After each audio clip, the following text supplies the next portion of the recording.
The important things about a financial statement is that it allows you to see the truth instead of being stymied by other people. My bankers never asked me for my report card yet, you know.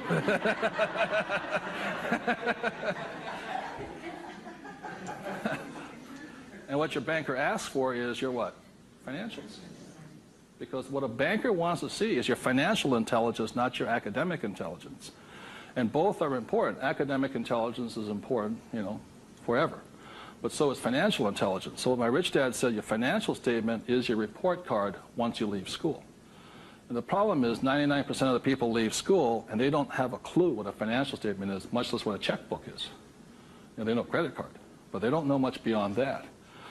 And so they're easily swayed with the idea your house is an asset, and that's what gets them in trouble. They can't tell the difference between an asset and a hole in the ground. So that's a big problem there.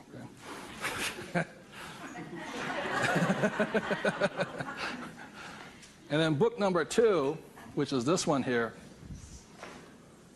was the cash flow quadrant. Quadrant means 4. And the quadrant was the 4 people that make up the world of business.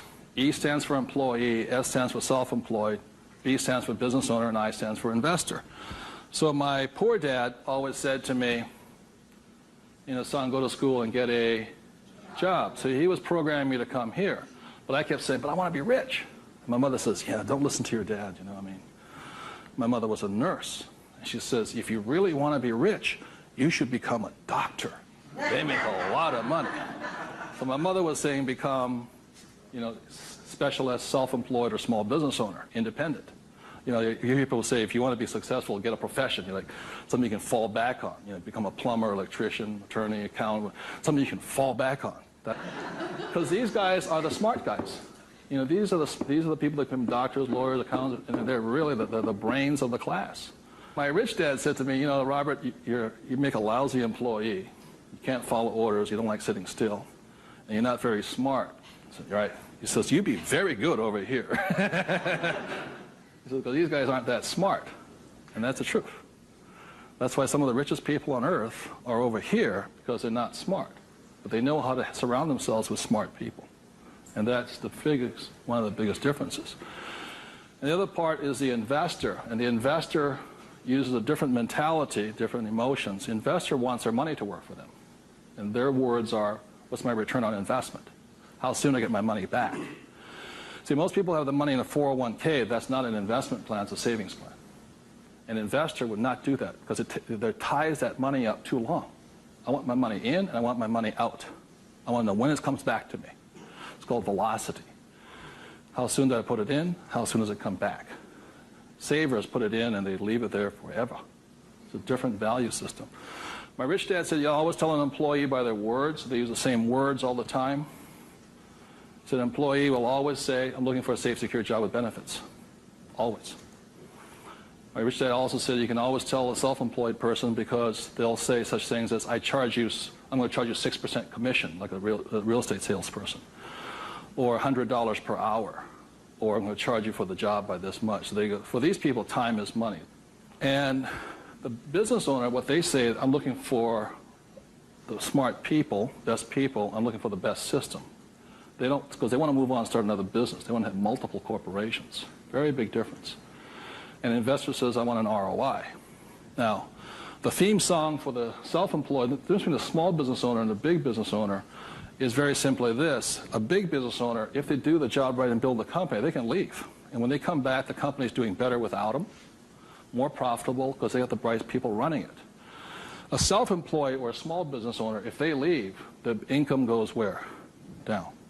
Or if they have employees, they just ferret out they just take everything, the thing falls apart. So that's the difference. And also the difference between an S and a B is the size of their ideas. Like a lot of times I meet people come up to me and say, I want to start a hamburger stand. You know, one hamburger stand, you know? Whereas the same guy named Ray Kroc comes and says, I'm going to build a hamburger stand all over the world. Difference in vision, idea, and leadership skills. They're very, very different people. And the reason they're different is because emotions. This person here values, it's fear, so they want security. Security drives them hard.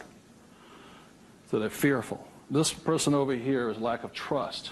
And these guys, they're highly specialized. They're also the most satisfying, because they have their own time, their own life, and all this. They're very happy this way. But it has its limitations also. And generally, these people are limited to about $500,000 a year max in here, just because time is money. Over here, it goes unlimited, how much you can earn. So there are very, very big differences in the thing. The investor here, their thing is they're neutral, emotionally neutral. In other words, what that means is they don't care if you're winning or losing. When somebody says, I go to somebody, the stock market's going to crash. The mutual funds get wiped out. They're not neutral. They're reacting. A true investor doesn't care if the market goes up or the market comes down, because they're going to make money either way. That's an investor. They really do not care. They know that losing is part of winning. It's called money management, how well you do that and all this. Very, very neutral. And this person over here, the emotion is patience. You have to be patient. These guys want to get paid now.